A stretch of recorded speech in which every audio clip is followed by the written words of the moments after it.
काल पेडगाव इथं मैदान झालं ओपनचं हिंद केसरीचं मैदान.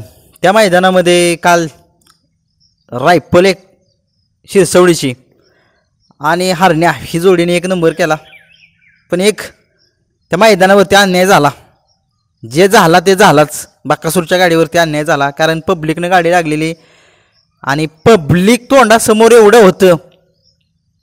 कारण काल परवा दिवशी सांगितलेलं नियोजनकर्त्यांनी की निकाल रेषेवरती पब्लिक नसणार, ही जिम्मेदारी आम्ही घेतो.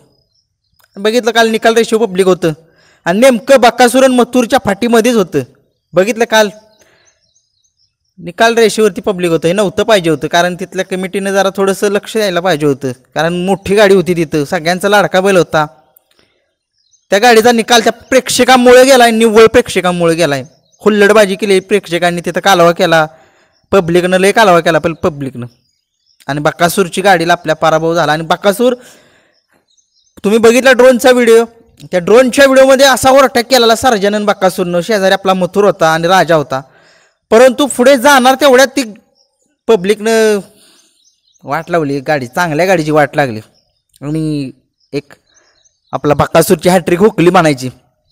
आणि मथुर आणि राजा चांगली लढत दिली त्यांनी, पण चांगली लढत दिली आणि मथुरनं चांगलाच राजाचा घाम काढला. काल चांगलाच पळावला काल राजाला, कारण राजा जरा असं गटाला वाटत होतं की राजा दमलाय, पण राजा दमलाच काल मथुरसोबत पळालेला. पण मथुरनं दाखवून दिलं की बैलगाडा क्षेत्रात तो अजून बी त्याच्यात धमक आहे. नक्कीच भावाभावामध्ये लढत झाली, एक चांगली लढत झाली आणि मैत्रीपूर्ण लढत होती. मैत्रीपूर्ण शर्यत म्हणा तुम्ही, कारण दोन्ही बैल आपलेच आहेत.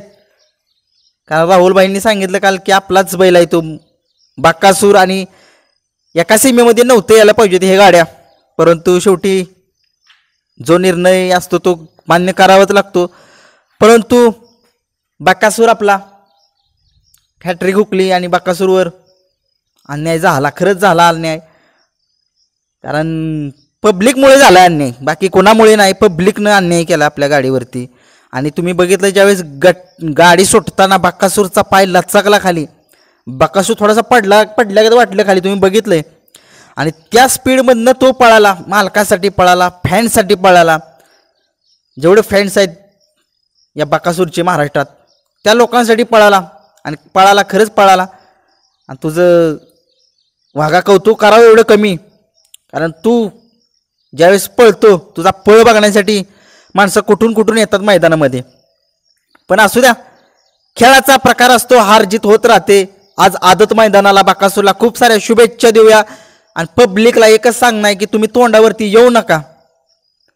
कुणाची बारकीच्या सुद्धा गाडी मोठीच्या सुद्धा, निव्वळच्या प्रेक्षकांमुळे काल बकासूरची हॅट्रिक हुकली. खूप साऱ्या शुभेच्छा देतो. आजच्या मैदानात बकासूरनं आपल्या गुलाल करावा. धन्यवाद.